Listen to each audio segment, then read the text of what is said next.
see tuleb natukene ilusamaks kirjutada. Ja, sest me näeme siin, et real 399 ja real 400 on kordus. Me teeme sama arvutust topelt. Seda ei peaks tegema. Miks me koormame süsteemi? Teeme selle ainult ühe korra. Nimetame selle näiteks indeksiks ja asendame. Siia ka. Ja meil read ka lühemad kohad. No muidugi siia võiks kommentaarid juurde lisada, mida need muutujad endast kujutavad.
Siia saaks teha üherealise kommentaari.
Nii, nüüd peaks olema koos kommentaaridega korralikult.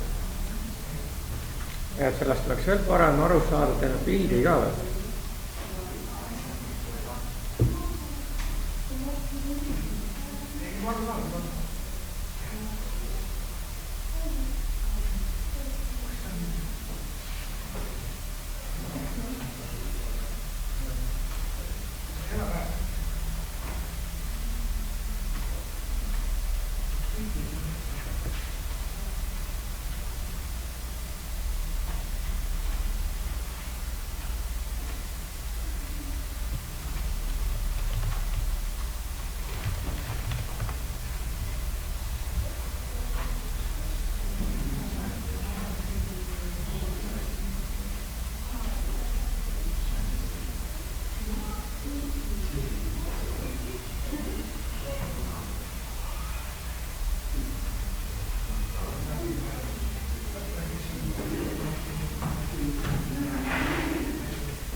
Nüüd on otsustuskoht.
Selline võiks ta siis välja näha skeemina. Kõigepealt väärtustame need esimesed 2 muutujat, siis on otsustuskoht, see on see while tingimus siin. Järgnevalt, kui see tingimus on tõene, siis on need asjad, mis siin while'i sees on. Ja niimoodi nii kaua kontrollime, kuni see tingimus veel on tõene, kui enam ei ole, siis läheb lõppu välja.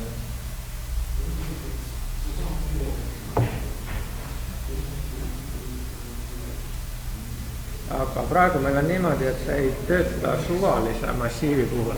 See töötab ainult siis, kui meil on 5 elementi. Nüüd tuleb see funktsioon selliseks teha, et ta töötaks igasuguse massiivi puhul. Et ka siis, kui me söödame ette nimekirja MM16 õpilastega, et oskaks seda ka tagurpidi keerata. Muidugi JavaScriptis on olemas selline omadus nagu array punkt ja length, sellega me saame teada, palju selle elemente sees on. Aga meil on võimalik need ka kokku lugeda käsitsi.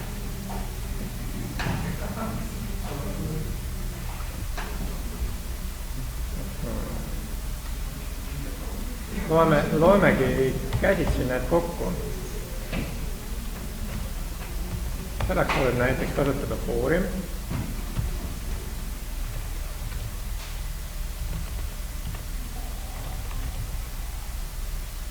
Foor hästi ei sobi. Ei sobib küll, meil on vaja tingimuseks seada, et meil on vaja teada, mis seal positsioonil on.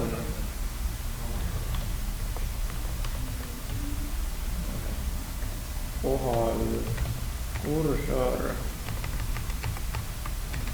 undefined. Niikaua, kuni ta ei ole undefined.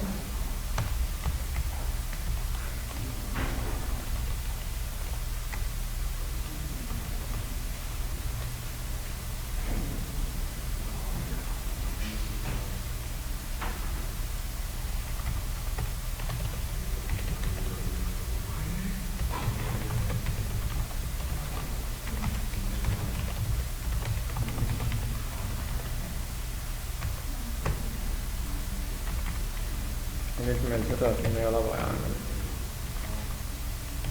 See on nii seda kommentaari oli küll vaja.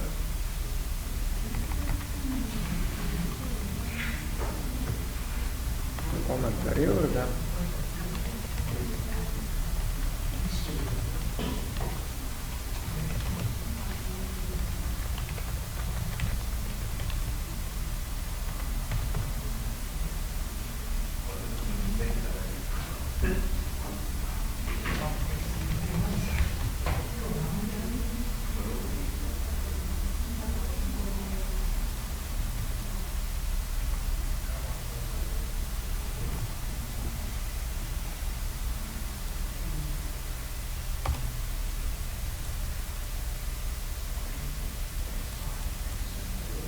Nii, tundub, et töötab. Paneme siia juurde 6. elemendi veel.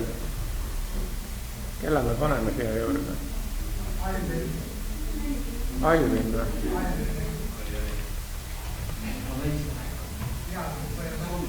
Pöörab küll ringi. Proovime, kas 7-ga ka töötab. Paneme veel ühe nime.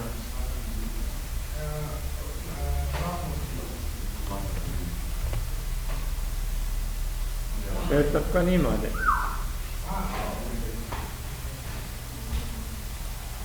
Sellega me oleme lahendanud kõik vajalikud osad selles ülesandes.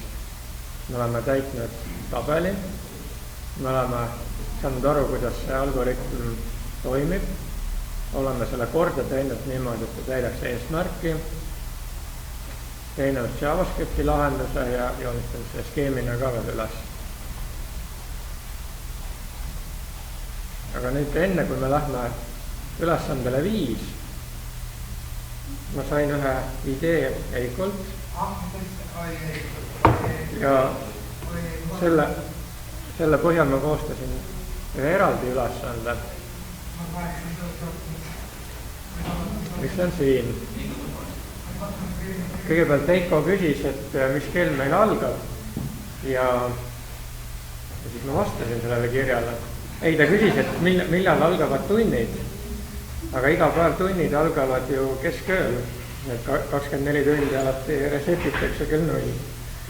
Ja siis sealt tekkis mõte lugeda kokku, et kui palju aega me veedame iga päev õppides. Ja nüüd on niimoodi, et meil on näiteks tänase päeva kohta sellised sisendandmed, see on üks massiiv, kus on 5 elementi. Need on algusajad, iga kontakttunni algusaeg. Meil on teada, et iga kontakttund kestab 45 minutit. Kui kahe kontakttunni vahel on kuni veerand tundi, siis see loetakse õppeaja sisse. Kui on rohkem aega, siis seda ei loeta õppeaja sisse. Ja tuleb nende sisendandmete põhjal kokku arvutada, mitu minutit me kulutame kontaktõppele ja see jagada siis selle ööpäeva minutite arvuga, niimoodi me saame selle suhte teada. Selle jaoks on vaja kõigepealt koostada tegevusdiagramm või kirjutada pseudokood selle põhjal jälitustabel ja lõpuks on seal vaja JavaScripti ka veel implementeerida, et testida, kas see asi töötab ka teistsuguste sisendeandmete puhul. Ja aeg läheb käima nüüd.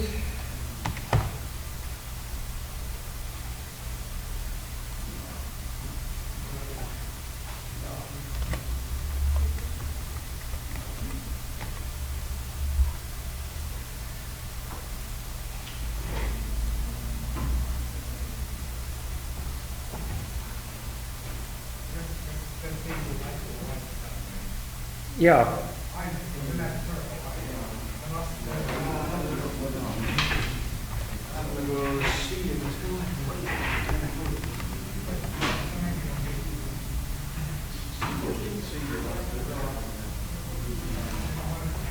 Panen selle üles endale nime ka.